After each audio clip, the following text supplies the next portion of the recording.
Okay. Hi, Cobe. How are you? How are you? I'm great. I'm good. Thank you. Thank you for coming on the show. It's nice to have you here. As I was just mentioning before we got on, I love your shoe collection. How many do you have back there? How many pairs? There's probably a good hundred or so up here. 100 pairs. Oh, wow. How Yeah. long did it take you to collect all those? Oh, some of them Jordans and all that. About 6, 7 years, some of them. Oh, okay. So it's a whole, is it all Nikes No, Nikes and Adidas. and A Adidas? lot of Ah, very cool. Yeezys. Yeah. Oh, very nice. So you've got a book that we're going to be talking about, and the book is called Interrupting Violence: One Man's Journey to Heal the Streets and Redeem Himself. I was reading through your bio with your particular story, and it's pretty intense. But I just wanted to start kind of at the beginning, if you can just tell the story. Tell about your father and how you got involved in gangs and then how you got out, and just kind of give us an overview of that, if you would. Right. Yes. So thanks for having me. I really appreciate it. Thank you very much for that. My name is Kobe Williams, born and raised in Chicago, Illinois. It's the South Side in this community called Inglewood. Um, Growing up, it was a little. I didn't always have a great life, as I say. Growing up in the community where it's a lot of shooting and killing in my community and different things like that. And guess what? I still see the same thing now going on. So it's kind of sad in a sense. But growing up, my father was my role model. That's who I looked up to. So I wanted to be like him. My father was in the game, selling drugs himself. He went to prison when I was 3 years old for a murder. When he got out of prison, I was 11 years old. Once he got out, he got killed. So I continued staying in the streets. My mother was around, but she was on drugs. I turned more to my grandparents. They was there. They used to, help me and my brother and sister out a lot. But I continued just living that lifestyle, staying in the street, being out there gang banging, and I just basically following my father's footsteps. He was my role model. That's who I look up to. So my father was in the street organization, and he was telling me, he used to tell me, even when I was going to see him in prison, his friends was teaching me how to throw up the gang sign, how to represent this and that. But he used to tell me, man, there ain't nothing wrong with being a part of these groups and all that. And he shared with me, say, man, Jesus was a disciple, so ain't nothing wrong with you being a disciple and this and that. So I grew up like that. And I thought it was okay. Ended up doing 12 years of my life in prison. I made a lot of bad choices in my life early on. So while I was in jail, I was introduced through ceasefire. It's called Cure Violence Global now. I'm the director of the U.S. programming now for. And I was seeing a senseless killing on the news. China 9 News used to be like mandatory to catch at 9 o'clock in prison because it used to make people from the community feel closer to home when they saw the news or something in the news. It's a connection somehow. So I kept seeing all the senseless shooting and killing going on in the community, and I say, man, I was part of that problem, and I want to be a part of that solution. So once I came home, the organization I came from, the founder in the group, Mr. Shorty Freeman, we call him King Shorty. He is the founder, and he started telling me about. I heard about ceasefire while I was in jail, watching it on the news. They about stopping violence and all that. But he introduced me to it. So I stayed dedicated and I started volunteering with the organization. I got laid off 3 or 4 times through funding issues. And I just stayed committed to doing that work, man, because I took so much from the community that I really want to just get back. So I started doing this great work in the community to help stop the shooting and killing in my neighborhood. Let me ask you something about your time in the gang.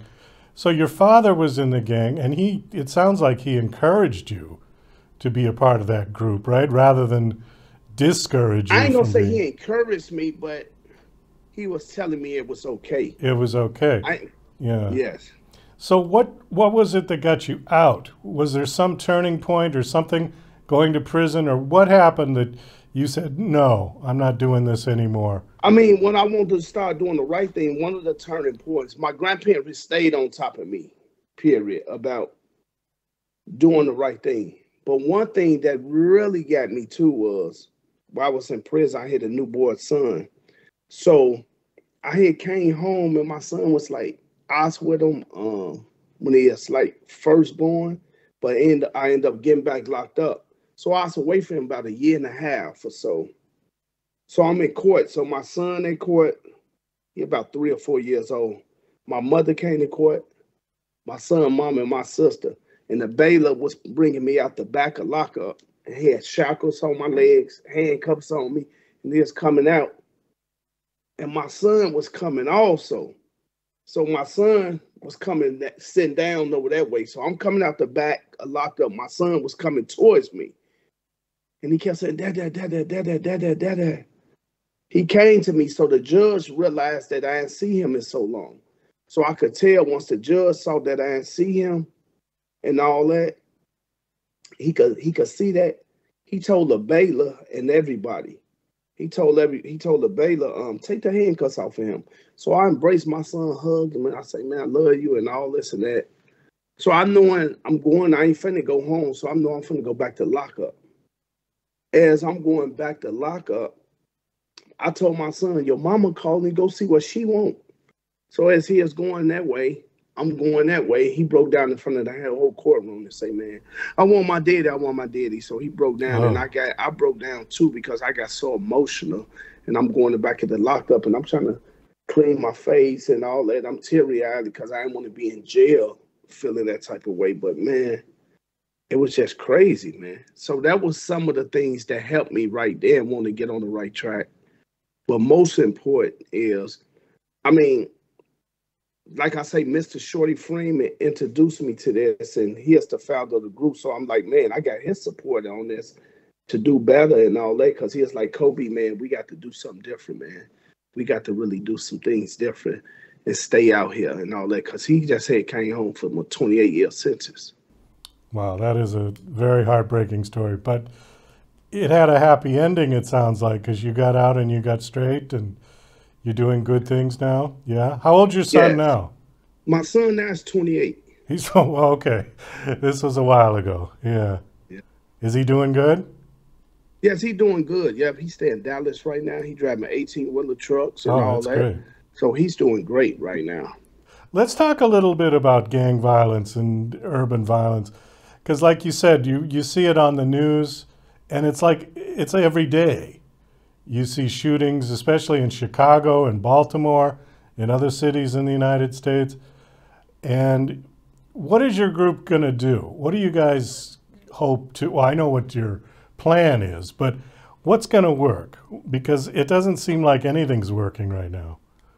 I mean, a lot worked because, I mean, the violence is like everywhere. The violence is making our country sick. Yeah. So, I mean, need more resources in the community where you can hire more people who do the street work in the community, the violence interrupters and the outreach workers and people who are on the ground every day making a difference. So you need more resources, you need more things that you could get them to do, these young people. Like right now, what I'm doing right now is I'm still with Cure Violence Global, but one of my close best friends, Joaquin Noah, who played with the Chicago Bulls, we call it One City. We bring in 28 violence prevention organizations together to use basketball as a hook to unite the city, and over 400 participants who playing in it and all that. So I think the more you do with the young people, like, you know, letting them know they're not alone, continue to, show them other avenues. We teach them financial literacy. We teach them trauma-informed care. We educate them how to build relationships. So I think it's all about resources and putting in the right people's hands to do great things in the community. How do you break that cycle, though? Because it seems like the gang life is pretty tempting for a lot of young kids, where it's the money, it's the drugs, it's, you know what I'm saying? Right. And it's the culture that gets sort of, I don't know, glorified, even in videos. There's a glorification of that. I mean, a lot of us just come up from broken homes. A lot of us don't have much of nothing. So a lot of times when we step outside, this is what you see in the community all day. So and this is what you see, and this what I want to say attract a person. You see this like, man, it's okay. So when you seeing these type of things in the community and you feel like it's okay and you ain't seeing other things and all that, and a lot of these young people don't get a chance to get off their block. So this is what you're seeing every day. That's why they think it's okay. But all the time they want to do something different. They want to do something. They want to be able to go downtown or go on another block or go in another community. But a lot of times this is what you see and that's what they facing every day. Cure Violence Global, that's the organization that you're Yes. you're heading? Okay. How long has this been going? Over 20 years. Over 20 years. Oh, okay. So give me an idea of what you do, like in the course of a day with this group. Back then, my job was more like a firefighter. I was a violence interrupter, so I was putting out flames, putting out fires in the community, stopping people from shooting and killing each other, mediating conflicts, de-escalate a lot of situations that might lead to violence. And our main thing is to focus on stopping shooting and killing on the front end before it happened. Once it happened, to stop retaliation. So my job now as the director of the U.S. program is to help set up programs all over the world now. That's what my job is, to set up programs in New York, Baltimore, D.C., and all over. We do a lot of work international also. So we help people adopt our model. We got a model that's proven that it worked. We got over 20, 22, 23 evaluation showing that this model worked when you implement it the right way. So my job is to go help set up systems all over. Are you getting any support from political people, the mayor, the governors? I mean, some of these, in different places, it get funded through the mayor office, the health department, private funding and all that. So some of these places you get a lot of support. Do you think you're making progress? Is it getting better?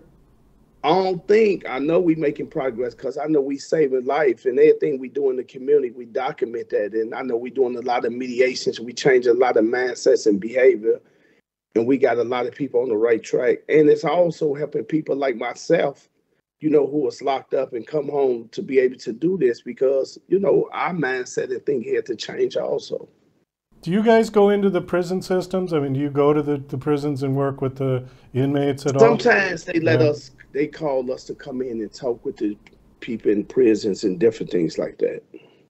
Do you find one particular story that a reason for people that are incarcerated from the inner cities? I mean, is there one thing that stands out? Is it drugs mostly?